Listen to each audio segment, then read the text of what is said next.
Der Führer der deutschen Jugend hat das Wort.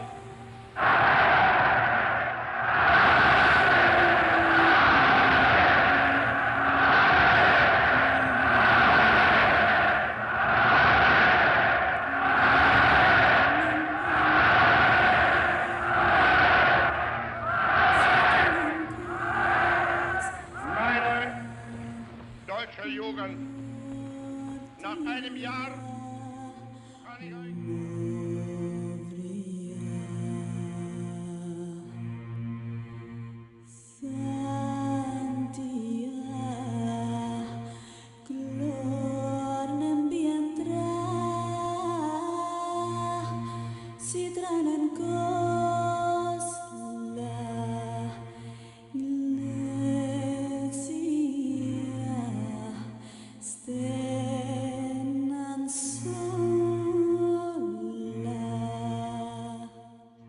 C'était jour de distribution de tabac. La ville d'Oradour bascule dans l'effroi.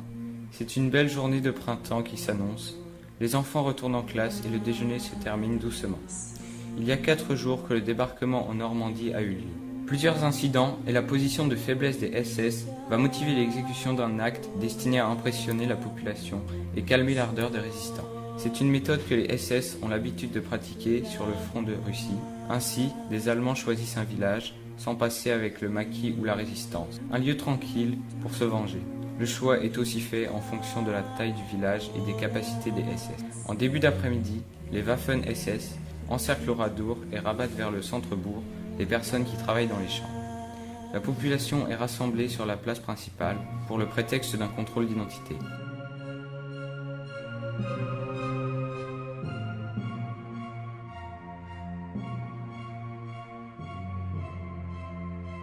À 14h45, tous les habitants d'Oradour finissent de se rassembler sur la grande place du village. Ce sont des femmes en pleurs, d'autres plus courageuses ou confiantes. Certaines portent des bébés dans leurs bras ou les mènent dans de petites voitures. Il y a encore les notables, le docteur, le notaire, le pharmacien, les commerçants, mais aussi les artisans, les agriculteurs, les réfugiés, les habitants des villages voisins, tous accompagnés de leurs familles au grand complet. Enfin, les enfants des écoles avec leurs maîtres et maîtresses. À ce moment-là, nous sommes entourés de soldats allemands. 6 mitrailleuses légères sont braquées sur nous. Le mitrailleur en position et son servant près de lui. Je sens qu'à la moindre tentative d'évasion, nous serons abattus. À 15h environ, les Allemands divisèrent en 2 groupes, les femmes et les enfants d'un côté et les hommes de l'autre.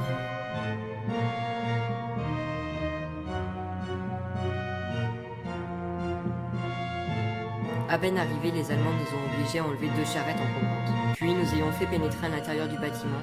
4 soldats demeurés à la porte braquèrent sur nous des mitrailleuses, dans le but de nous empêcher de fuir.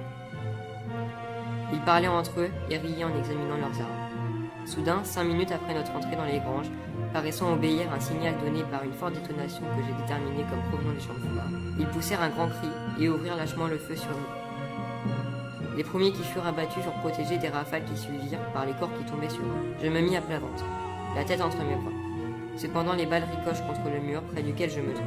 La poussière et le gravier gênent ma respiration. Les blessés crient et d'autres appellent leurs femmes et leurs enfants. Soudain, la mitraillade cesse. Les bourreaux montant sur le corps achèvent à bout portant, à l'aide des revolvers, les blessés qui vont contre nous. J'attends avec effroi la balle qui m'est destinée.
Les femmes et les enfants furent conduits dans l'église. Il y avait plusieurs centaines de personnes dans l'édifice.